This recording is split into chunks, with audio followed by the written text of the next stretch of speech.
حضرت علی شیر خدا، فجر کا وقت تھا، ہاتھ میں چھڑی پکڑی تھی، 63 سال عمر مبارک تھی، کوفے کی جامع مسجد میں نماز پڑھانے آ رہے ہیں، ہر دروازے پہ دستک دیتے، اٹھو الصلاۃ خیر من النوم۔ رستے میں حضرت علی لوگوں کو جگاتے جگاتے آئے، جب مسجد کوفہ میں پہنچے تو ایک بدبخت خنجر چھپائے کھڑا تھا، اس نے حضرت علی رضی اللہ تعالیٰ عنہ کو خنجر مارا، وہ دوستانہ جو 10 سال کی عمر میں شروع ہوا تھا۔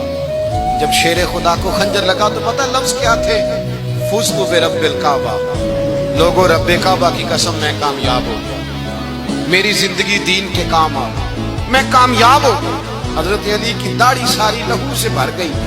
حضرت شیر خدا فرمایا کرتے تھے، ایک دفعہ میں بڑا بیمار ہوا، میرے سے اٹھ کے کھڑا نہیں ہوا جاتا تھا، حضور تیمارداری کرنے آئے تو میں نے کہا یا رسول اللہ پتہ نہیں بچوں گا کہ نہیں۔ حضور نے فرمایا علی نہیں، تو اس وقت دنیا سے جائے گا جب تیری داڑھی لہو سے رنگین ہو جائے گی۔ شیر خدا کہتے ہیں جب زخم لگا تو میں نے نیچے جھکا کے دیکھا تو داڑھی لہو سے بھری ہوئی ہے، میں نے کہا بس وہی کامیاب ہو گیا۔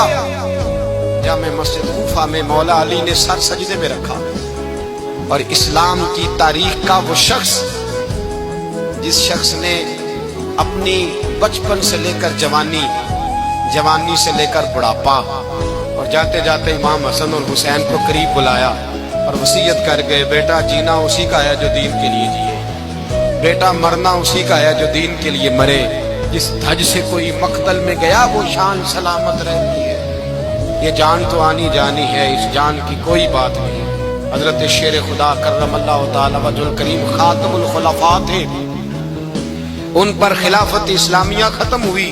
حضرت علی رضی اللہ تعالیٰ عنہ جس دن وصال ہوا، آپ کے بیٹے کہتے ہیں اس رات مولا علی نے خزانے کا مال سارا ایک رات والے تقسیم کیا، اور پھر جس جگہ مال خزانہ ہوتا تھا وہاں 2 نفل پڑھ کے کہا اے اللہ میں نے تیرے بندوں کی امانت تیرے بندوں تک پہنچا دی ہے۔ زندگی دین کے نام کر کے وہ شیر رخصت ہوئے۔ 21 رمضان المبارک کی شام ڈھلی تو حضرت علی المرتضیٰ شیر خدا رخصت ہوئے۔